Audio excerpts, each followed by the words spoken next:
අද මම ඔයාලට කතා කරන්න බලාපොරොත්තු වෙන්නේ ලොකුම ලොකු කැරට් අලේ රහස කියන කතා පුවත. මේ ගෙදර තාත්තා අරන් එන විශාල කැරට් අලයක් ගෙදරට. එතකොට මේ ගෙනාපු කැරට් අලය ඉතා බියජනක දෙයක් ලෙස තමයි මේ කට්ටිය වටහා ගන්නෙ. මේකෙදි තාත්තා කියන චරිතය ඉතා සූක්ෂම නමුත් පහසුවෙන් බියටපත් වෙන පුද්ගලෙක්. ඒ වගේම තමයි අම්මා. අම්මා හැම විටම ආහාර ගැන කල්පනා කරන තරමක් නොසැලකිලිමත් පවක්. ඒ වගේම තමයි පැටියා. පැටිය ගත්තට පස්සේ හැම දෙයකටම වඩා ආස කෑමට.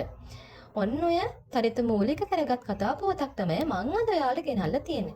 ඔයාලත් ආදරෙන් මේක රස විඳින්න කියලා ඉල්ලා සිටිනවා. අද රැට අපි ලෝකෙ ලොකුම ලොකු කැරට් අලින් හදන කෑම කන්නේ. අනේ දෙවියනේ මේක බදාගෙන නිදා ගන්නම් පුළුවන් නේ. කැරට් මගේ පළවෙනි කෑල්ල. අනේ කැරට් එක හෙල වෙනවා. මම හිතන්නේ ඒකට පණ තියෙනවා.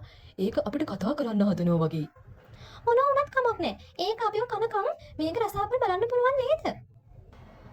බලන්න අර තියෙන කැරට් රකුසාගේ අත. එයාව නවත්තන්න ඕනේ. මම හිතන්නේ ඌ ගස් කන්න හදනවා. ඉන්න මට මතකයි. මේක ගොවි මාම විකුණන්න හැදුව එක. මේක ජීවතුන් අතර නෙමෙයි. ඒත් මොකද?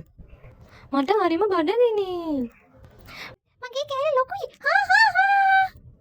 අපි රකුසාව කෑවා. අපි දිනුවා. කැරට් වලට බය වෙලා කෑම කෑවේ නැත්නම් මොන තරම් පාඩුවක්ද?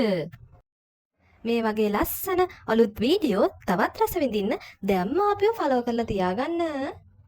ටෝන් විත් බණියෙක් අපි ආයේ හමු වෙමු. ගෙන් එන්නම්. බයි.